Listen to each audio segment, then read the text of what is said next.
So first and foremost, you're probably noticing that I look a little bit different right now. And there's been no major disaster, no breakdown or crisis. Quite simply, it's November 1st today, and that officially signals the beginning of Movember. And I'm taking part again, so there's a link further down and you can donate to my page. So if you're a man or if you have men in your life and you understand the importance of men's health and the ongoing discussion about that, please donate. So this most recent post of mine, it's titled, What Paul Kelly Teaches Us About Success. And for those of you who don't know, and I'd suggest it's quite unlikely, especially if you're in Australia, Paul Kelly is one of Australia's most prominent singer and songwriters over the last 35 years. And there's a song of his that really resonated with me while I was writing this article. What inspired me to write this article is that first and foremost, I was doing my tax return.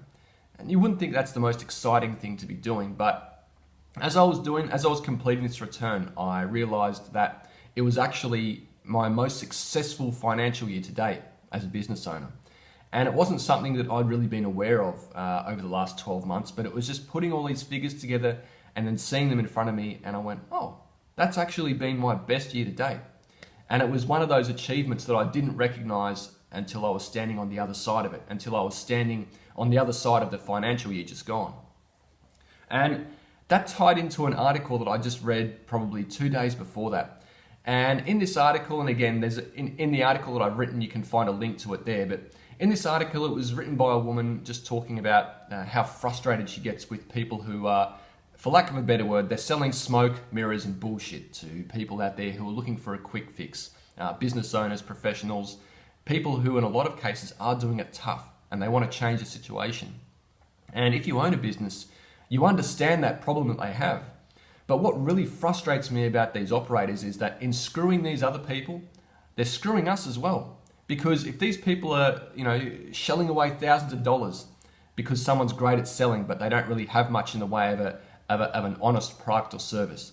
If people are out there getting their fingers burned, then the next time somebody else comes along, and it could be somebody like you or me, somebody who backs up what they say and someone who believes in actually providing real value. And somebody like that comes along, and because they've had their fingers burned before, the resistance goes up. You see this if you were back in high school and there was a girl that you liked, but she'd dated this guy and he'd broken her heart, like he'd cheated on her or lied to her or whatever. And because of that experience, even if you were nothing like that guy, it made it that little bit more difficult, didn't it, just to win her trust? And it's that same principle at work here, and that's why it frustrates me so much as somebody who just is continually looking at ways that I can provide more value to clients. To see these people who, they're great at selling, I'll give them that, but beyond the sale, what else is there? It's smoke, it's mirrors, and it's bullshit. And in screwing these other people, it screws the rest of us too, and it makes it that much more difficult to sell to these people when we actually have something of value to offer them. So I read this article, and you'll have to read it for yourself to see how that article tied into a Paul Kelly song, me submitting my tax return, and also a story about climbing a mountain with a friend of mine one summer afternoon a couple of years ago. And just how difficult the latter part of that climb was, but then how amazing the view was. But what I wanted you to take away from this post today is that success, it's not an overnight thing, and that nothing of true value comes easily. And if you've had a difficult past couple of years, and if there are times where you don't really feel like you're a success, that maybe it's not necessarily so. And it's not until you reach a certain milestone and you look back at all those little steps along the way, all those little achievements, that you'll realize that, you know what, you are actually getting better. So take a look at that article, guys. If you are somebody and you have had your fingers burned by one of these type of operators, or you know somebody who does, look, I understand. There's nothing wrong with that happening. There are some people out there who are very good at selling and very good at convincing people in the heat of the moment a lot of times that they can fix your problems.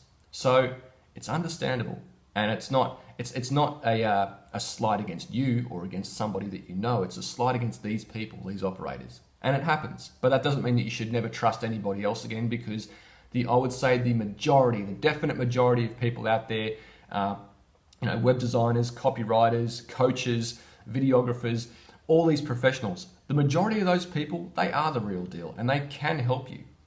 So that's all I wanted to say about that today, guys. There's a link to the article down below, as well as a link to my Movember page, so please donate, guys.